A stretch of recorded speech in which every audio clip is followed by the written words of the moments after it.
ఒకే పొలంలో అనేక రకమైనటువంటి పంటలు వేయడం వలన ఆదాయం పెరుగుతుంది. రెండవది వచ్చేసి నీళ్ళ వినియోగము, ఎరువుల వినియోగం చాలా తక్కువ. దానివలన రైతు మీద ఆర్థిక భారం అనేది తక్కువ పడుతుంది.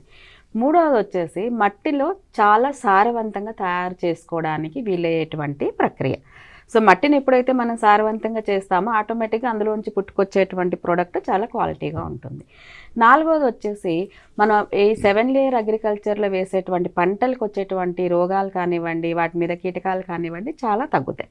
సో దాంతోపాటు ఫైనల్గా మనం చెప్పుకునేది రైతుకి ప్రతి సంవత్సరం పొడుగునా కూడా ఆదాయం ఉంటుందనేది ఈ 5 లక్షణాలు ప్రధాన లాభాలుగా మనం చెప్తూ ఉంటాం.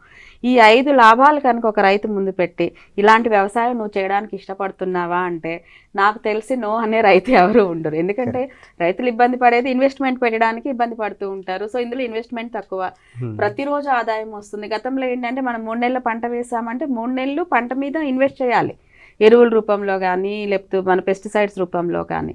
సో ఇప్పుడు ఏంటంటే ప్రతిరోజు ఆదాయం వచ్చేటువంటి విధానము.